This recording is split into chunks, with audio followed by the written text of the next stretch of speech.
ಕಾರೊಂದು ಸೇತುವೆಯಿಂದ ಕೆಳಗೆ ಬಿದ್ದು ಶಾಸಕರ ಪುತ್ರ ಸೇರಿ ಒಟ್ಟು 7 ಮಂದಿ ಮೃತಪಟ್ಟಿರುವ ಘಟನೆ ಮಹಾರಾಷ್ಟ್ರದ ವರ್ಧಾ ಯವತ್ಮಾಲ್ ಹೆದ್ದಾರಿಯಲ್ಲಿ ನಡೆದಿದೆ.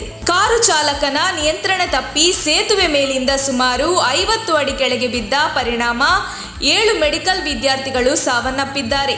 ಮೃತರನ್ನು ನೀರಜ್ ಚೌಹಾನ್, ನಿತೇಶ್ ಸಿಂಗ್, ವಿವೇಕ್ ನಂದನ್, ಪ್ರಶುತ್ ಸಿಂಗ್, ಶುಭಂ ಜೈಸ್ಟಲ್, ಪವನ್ ಶಕ್ತಿ ಎಂದು ಗುರುತಿಸಲಾಗಿದೆ.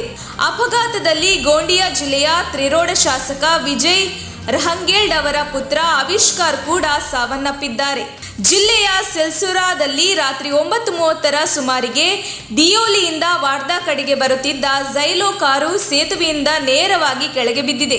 ಕಾರಿನಲ್ಲಿದ್ದ ಎಲ್ಲ 7 ಮಂದಿ ಸ್ಥಳದಲ್ಲೇ ಸಾವನ್ನಪ್ಪಿದ್ದಾರೆ.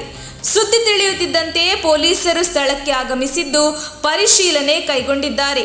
ಬಳಿಕ ಮೃತದೇಹಗಳನ್ನು ವಶಕ್ಕೆ ಪಡೆದು ಮರಣೋತ್ತರ ಪರೀಕ್ಷೆಗಾಗಿ ಸರ್ಕಾರಿ ಆಸ್ಪತ್ರೆಗೆ ರವಾನಿಸಲಾಗಿದೆ. ಮೃತರ ಸಂಬಂಧಿಕರು ಆಸ್ಪತ್ರೆಗೆ ಬಂದಿದ್ದಾರೆ. ಆಸ್ಪತ್ರೆಯ ಬಳಿ ಮೃತರ ಕುಟುಂಬಸ್ಥರ ಆಕ್ರಂದನ ಮುಗಿಲು ಮುಟ್ಟಿದೆ. ನಮ್ಮ ತುಮಕೂರು ಮಾಧ್ಯಮದ ವಿಶೇಷ ಸುದ್ದಿಗಳನ್ನು ನಿರಂತರವಾಗಿ ಪಡೆದುಕೊಳ್ಳಲು ಚಾನೆಲ್ ಅನ್ನು ಸಬ್ಸ್ಕ್ರೈಬ್ ಮಾಡಿ. ಕ್ಷಣ ಕ್ಷಣದ ಸುದ್ದಿಗಳಿಗಾಗಿ www.nammathumakuru.com ಗೆ ಭೇಟಿ ನೀಡಿ.